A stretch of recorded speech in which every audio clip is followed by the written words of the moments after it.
Alors, le Golden 2012 à Port-Camargue s'est organisé finalement assez rapidement.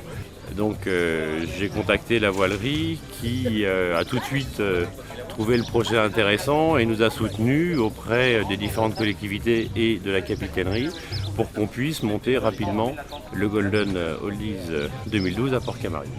L'organisation du parcours sur l'eau au niveau des Golden n'est jamais une course au sens classique où on a des skippers qui vont chercher forcément à dépasser les autres.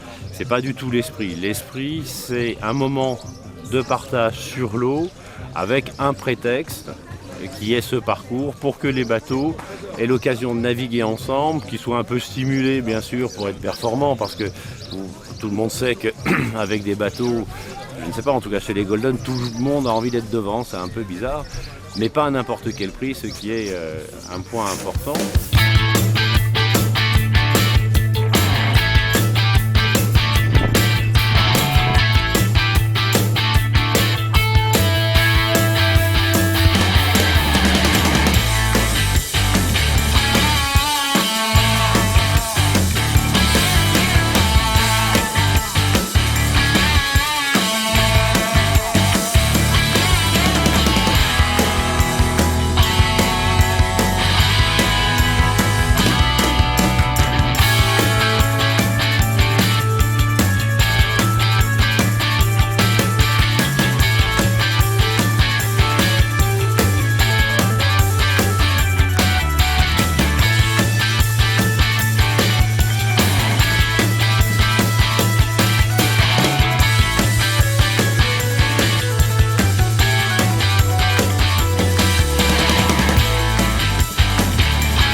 Les différents moments forts du Golden de cette année, en premier lieu, c'est l'arrivée de Lady Godiva parmi nous. Lady Godiva, c'est un bateau qui a été terminé de rénovation à peu près 10 minutes avant sa mise à l'eau.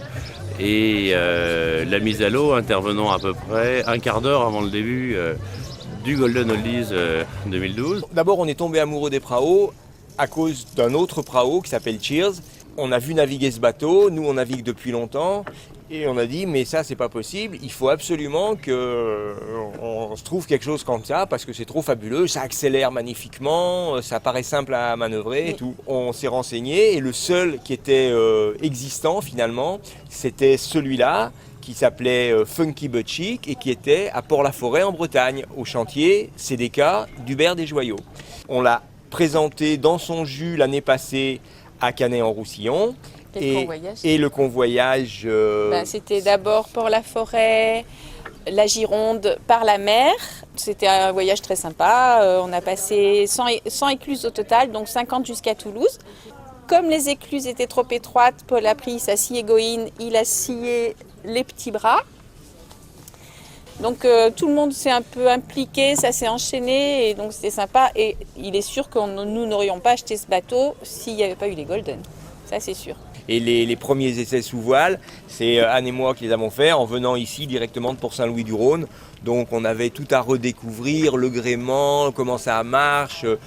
C'est quand même assez particulier un prao puisque ça n'a pas d'avant, pas d'arrière, ça a plutôt 2 avant, 2 arrière, ça ne vire pas face au vent mais ça chante. C'est une histoire d'amitié, c'est une histoire de gens et puis c'est clair, grâce au prao, à l'autre prao de légende Cheers qu'on est ici aujourd'hui.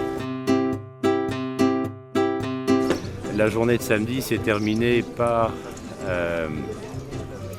une fête organisée par la voilerie Vega Voile sur le port de Port-Camargue et nous avons festoyé comme il se doit dans l'esprit Golden et c'est une réussite puisque chacun a réussi à retrouver sa couchette, ce qui n'est pas toujours possible.